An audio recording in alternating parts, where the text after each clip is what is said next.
Inside every human, there's something that, if not controlled, will take control of you: anxiety. It lurks beneath the surface, a silent saboteur waiting to seize its moment.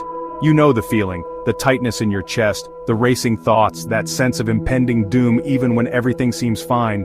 Anxiety is not just a feeling, it's a psychobiological state rooted in the unconscious, in the parts of us we rarely understand. It's a remnant of our evolutionary past, a survival mechanism that kept us alert to danger in a world full of predators.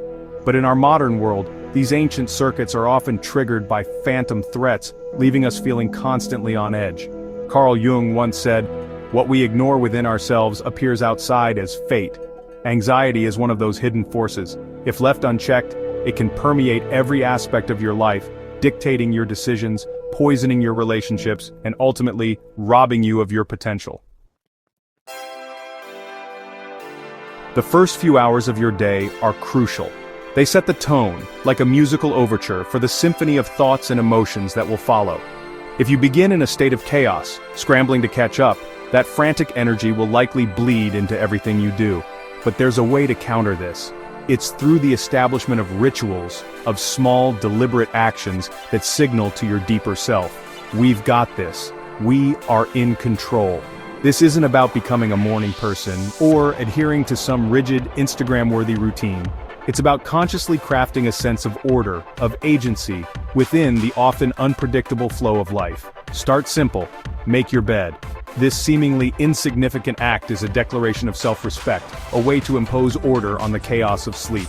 It's a victory, however small, that sets the stage for more wins throughout the day. Next, cleanse yourself. A shower isn't just about hygiene. It's a symbolic act of washing away the remnants of sleep, the anxieties of yesterday, and stepping anew into the present moment. The feeling of water cascading over your skin can be incredibly grounding, a sensory reminder of your physical presence in the world. Finally, nourish yourself. Before you bombard your system with caffeine or the weight of the day's news, drink a glass of warm water.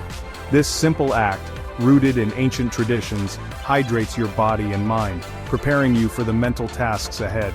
These are not mere chores to be ticked off a list. They are rituals, imbued with intention.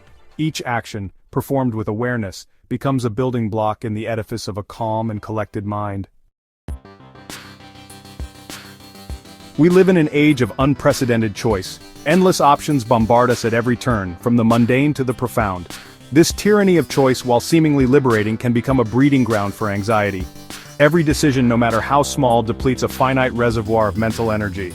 This phenomenon, known as decision fatigue, leaves us vulnerable to impulsivity, poor judgment, and heightened anxiety. The more choices we confront, the more overwhelmed and paralyzed we become. Consider your wardrobe. Does standing in front of a closet overflowing with clothes bring you a sense of abundance or a wave of decision fatigue? The truth is, most of us wear a small fraction of what we own. The rest simply adds to the visual and mental clutter, a constant reminder of unmade decisions. The same principle applies to food. An elaborate menu with endless possibilities might seem appealing, but it often leads to analysis paralysis and ultimately, dissatisfaction. A simpler menu with carefully curated options allows you to make a clear choice and savor the experience without the burden of what-ifs. The goal is not to eliminate choice entirely, but to become a conscious curator of your decisions.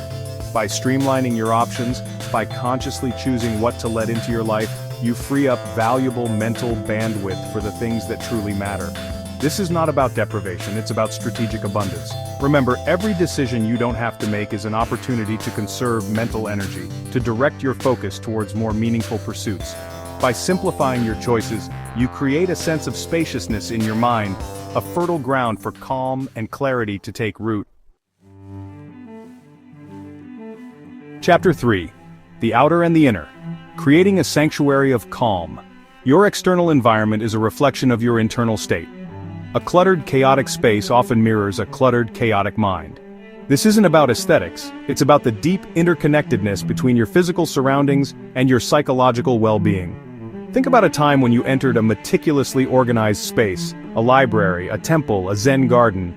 Didn't you feel a sense of calm wash over you, a stillness that invited introspection? That's the power of order. It has a subtle but profound effect on our psyche. Now consider your own living space. Is it a sanctuary of calm or a breeding ground for anxiety? Are you surrounded by piles of unfinished projects, a backlog of unread books, a constant reminder of things undone? If so, it's time to reclaim your space, to transform it into a reflection of the clarity and peace you seek within. Start small, clear your desk, organize your bookshelf, donate clothes you no longer wear.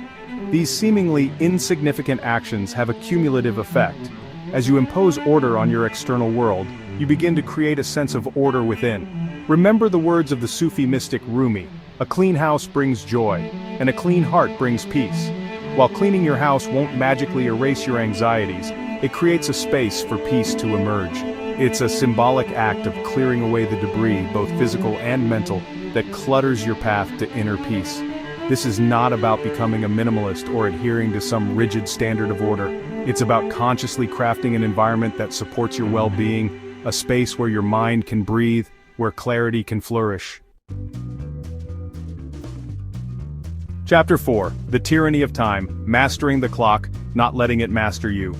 Time is a relentless river, constantly flowing, carrying us along its currents. We can either be swept away by its relentless flow, or learn to navigate it with skill and purpose. The key to this navigation lies in the art of scheduling. Many people resist the idea of a structured schedule. They see it as confining, a form of self-imposed imprisonment. But the opposite is often true. A well-crafted schedule, rather than being a cage, can be a liberating structure that allows you to reclaim control of your time and, by extension, your life. The problem isn't scheduling itself, it's the way we approach it. We overcomplicate, overbook, and then inevitably fall short, leading to a sense of overwhelm and inadequacy. This is not strategic scheduling. It's self-sabotage disguised as productivity. Start by simplifying. Identify your non-negotiables, the essential activities that bring you joy, purpose, and contribute to your well-being.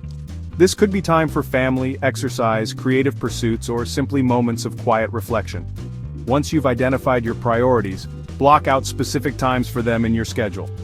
This isn't about cramming every minute with activity, it's about creating a framework that honors your values and supports your goals. Think of it like building a house. You wouldn't erect walls without a foundation, would you? A schedule, when approached strategically, provides that foundation, a framework upon which you can build a life of purpose and meaning. Chapter 5. The Comfort of Rituals, Anchors in the Sea of Uncertainty. The human mind craves predictability. It finds comfort in the familiar, in the repetition of patterns that create a sense of order in an otherwise chaotic world. This is where rituals come in. They are not about rigidity, they are about creating anchors of stability in the ever-shifting sea of life. Think about the rituals we engage in collectively: religious ceremonies, cultural celebrations, even the simple act of sharing a meal with loved ones. These rituals, passed down through generations, provide a sense of continuity, of belonging, of connection to something larger than ourselves. You can cultivate this same sense of grounding in your own life through the establishment of personal rituals. These don't have to be elaborate or time-consuming. It's the consistency, the repetition that matters, the act of showing up for yourself in a meaningful way, day after day. Consider an evening walk. As the sun sets and the world around you winds down, take a stroll through your neighborhood. Pay attention to the sights, the sounds, the smells. This simple act, repeated daily, becomes a ritual, a way to decompress, to transition from the busyness of the day into the stillness of the evening. Journaling is another powerful ritual. Before bed, take a few minutes to reflect on your day. Write down your thoughts, your feelings, your gratitudes. This isn't about crafting a literary masterpiece, it's about creating a space for introspection, for processing the events of your day and releasing them before sleep. Another powerful ritual is setting boundaries around technology. In our hyper-connected world, we are bombarded with information, notifications, and demands on our attention. This constant stimulation keeps our nervous systems in a state of heightened alert, making it difficult to relax and unwind. Establish a digital sunset, a specific time each evening when you disconnect from your devices. This creates a much-needed separation between your online life and your inner world, allowing your mind to truly rest and recharge. These rituals, repeated consistently, become anchors of stability, providing a sense of comfort and control in a world that often feels anything but. They are a way of saying to yourself, even though the world is unpredictable, I can depend on myself. I can create my own sense of order. Outro: the order within. Anxiety begins inside, so must its healing. It starts with the recognition that you are not a passive victim of your emotions, but an active participant in the creation of your inner world. Daily routines are like building blocks of character. Each small habit, each act of discipline raises the walls of a strong identity.